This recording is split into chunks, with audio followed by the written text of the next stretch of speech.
Assalamualaikum warahmatullahi wabarakatuh. Halo teman-teman dan Bapak Ibu dosen yang saya hormati. Beberapa waktu terakhir media massa dan media sosial sedang ramai membicarakan kondisi nilai tukar rupiah yang kembali mengalami tekanan terhadap dolar Amerika Serikat. Nah, tidak sedikit masyarakat yang mulai khawatir ketika melihat berita tentang rupiah yang terus melemah karena pengalaman sebelumnya menunjukkan bahwa perubahan nilai tukar rupiah ini seringkali diikuti oleh kenaikan harga berbagai kebutuhan hidup. Nah, bagi sebagian orang, pelemahan rupiah mungkin hanya terlihat sebagai angka yang bergerak di layar televisi, portal berita, atau aplikasi keuangan saja. Namun bagi masyarakat secara umum, dampaknya dapat dirasakan secara nyata dalam kehidupan sehari-hari, di mana harga barang impor menjadi lebih mahal, biaya produksi meningkat, dan pada akhirnya harga barang berbagai kebutuhan masyarakat ikut mengalami kenaikan. Kondisi ini menunjukkan bahwa pelemahan rupiah bukan sekedar persoalan ekonomi yang hanya dipahami oleh para ekonom atau para pelaku pasar saja. Namun di balik perubahan nilai rupiah tersebut, terdapat berbagai konsekuensi sosial yang dapat mempengaruhi kesejahteraan masyarakat, terutama kelompok menengah ke bawah dan masyarakat berpenghasilan rendah yang paling rentan terhadap kenaikan biaya hidup. Nah, oleh karena itu pada kesempatan kali ini saya akan membahas tema pelemahan rupiah dan ancaman terhadap kesejahteraan sosial masyarakat, di mana melalui pembahasan ini saya akan menjelaskan bagaimana pelemahan nilai tukar rupiah dapat berkembang menjadi sebuah masalah sosial yang mempengaruhi daya beli, kondisi ekonomi rumah tangga, kesenjangan sosial, hingga kualitas hidup masyarakat secara keseluruhan. Namun, sebelum kita beranjak lebih jauh, kita perlu memahami terlebih dahulu apa yang dimaksud dengan pelemahan rupiah. Nah, secara sederhana, pelemahan rupiah adalah kondisi ketika nilai mata uang rupiah mengalami penurunan terhadap mata uang negara lain, terutama dolar Amerika Serikat, karena kita berpacu kepada dolar Amerika Serikat. Misalnya apabila sebelumnya 1 dolar Amerika dapat ditukar dengan 15.000 rupiah, kemudian meningkat menjadi 16.000 rupiah atau 17.000 rupiah, maka kondisi tersebut menunjukkan bahwa nilai mata uang rupiah sedang melemah. Mungkin bagi sebagian orang, perubahan angka tersebut terlihat sederhana. Namun dalam praktiknya, perubahan nilai tukar ini memiliki dampak yang sangat luas terhadap kehidupan masyarakat.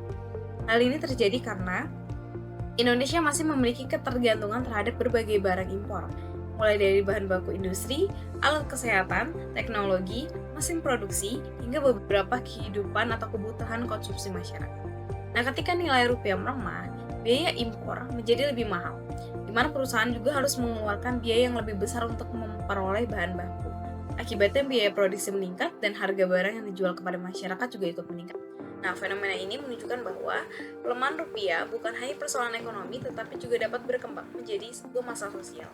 Nah, dalam kajian sosiologi, suatu kondisi dapat disebut sebagai masalah sosial apabila kondisi tersebut dapat dirasakan oleh banyak orang, menimbulkan kerugian atau kesulitan bagi masyarakat, serta memerlukan upaya penyelesaian secara bersama-sama. Nah, jika kita menggunakan pengertian tersebut, maka pelemahan rupiah memiliki potensi menjadi masalah sosial karena dampaknya tidak hanya mempengaruhi individu semata, melainkan mempengaruhi kehidupan masyarakat secara luas, mulai dari lapisan yang atas sampai lapisan yang bawah. Nah, dampak pertama yang paling mudah diamati adalah menurunnya daya beli masyarakat. Daya beli merupakan kemampuan masyarakat untuk membeli barang dan jasa yang dibutuhkan. Nah, ketika harga barang meningkat akibat pelemahan rupiah, sementara pendapatan masyarakat yang tidak kunjung naik atau tidak sebanding, maka kemampuan masyarakat untuk memenuhi kebutuhan hidup akan menurun. Nah, kelompok yang paling rentan terhadap kondisi tersebut adalah kelompok dengan masyarakat atau berpenghasilan rendah. Sebagian besar pendapatan mereka digunakan untuk memenuhi kebutuhan sekunder atau memenuhi kebutuhan pokok seperti makanan, transportasi, pendidikan, dan kesehatan. Nah, kenaikan harga yang terjadi secara terus-menerus membuat mereka harus mengurangi pengeluaran, bahkan terkadang mengorbankan kebutuhan penting lainnya. Nah, selain menurunkan daya beli, pelemahan rupiah juga dapat meningkatkan kerentanan ekonomi rumah tangga. Nah, kerentanan ekonomi terjadi ketika keluarga berada dalam kondisi yang mudah tergantung oleh perubahan ekonomi. Kenaikan harga yang terus berlangsung dapat menyebabkan tabungan masyarakat berkurang, beban utang meningkat, dan kemampuan menghadapi situasi darurat menjadi semakin rendah. Nah, dalam jangka panjang, kondisi ini dapat memperburuk kualitas hidup masyarakat. Anak-anak dari keluarga yang terdampak mungkin mengalami keterbatasan akses pendidikan atau gizi yang tidak memadai. Sementara orang tua menghadapi tekanan yang besar atau tekanan ekonomi yang semakin kalah besar. Nah, dampak berikutnya adalah meningkatnya kesenjangan sosial. Nah, tidak semua kelompok masyarakat merasakan pelemahan rupiah dengan tingkat yang sama. kelompok masyarakat yang memiliki aset besar, investasi, atau sumber pendapatan yang beragam, cenderung mereka lebih mampu beradaptasi terhadap perubahan ekonomi. Sebaliknya, kelompok masyarakat berpenghasilan rendah memiliki ruang yang jauh lebih sempit untuk menyesuaikan diri atau untuk beradaptasi terhadap pelemahan nilai tukar rupiah ini. Akibatnya, jarak antara kelompok kaya dan kelompok miskin semakin melebar atau semakin terlihat. Kesenjangan sosial yang meningkat ini berpotensi memunculkan kecemburuan sosial dan memperlemah solidaritas dalam masyarakat.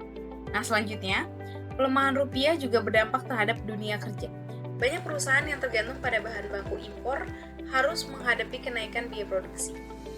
Nah, untuk mengurangi kerugian tersebut, perusahaan biasanya sering melakukan berbagai langkah efisiensi, seperti mengurangi tenaga kerja atau PHK, membatasi perekrutan, atau menunda ekspansi usaha. Akibatnya peluang kerja semakin terbatas dan resiko pengangguran semakin meningkat. Nah, dari sudut pandang sosiologi, kondisi ini menunjukkan bahwa perubahan ekonomi makro dapat mempengaruhi struktur kehidupan sosial masyarakat secara langsung.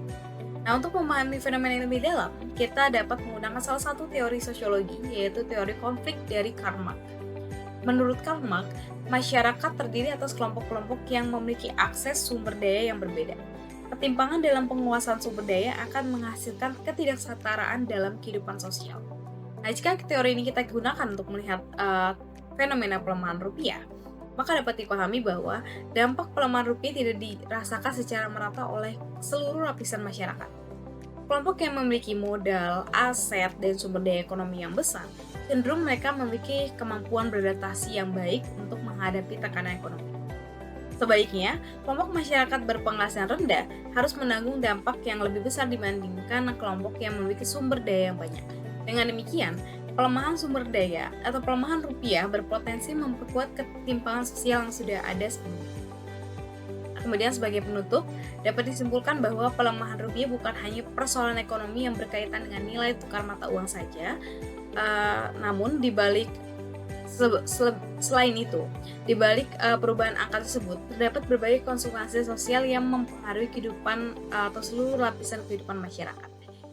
Pelemahan rupiah dapat menurunkan daya beli, meningkatkan kerentanan ekonomi rumah tangga, memperlebar kesenjangan sosial, serta mempengaruhi dunia kerja serta mengancam kesejahteraan sosial masyarakat secara keseluruhan.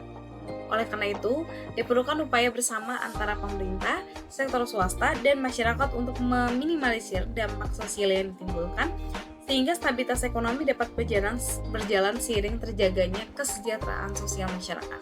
Nah, kemudian sekian pemaparan yang saya sampaikan. Mohon maaf apabila terdapat kekurangan. Terima kasih banyak atas perhatian teman-teman semua. Wassalamualaikum warahmatullahi wabarakatuh.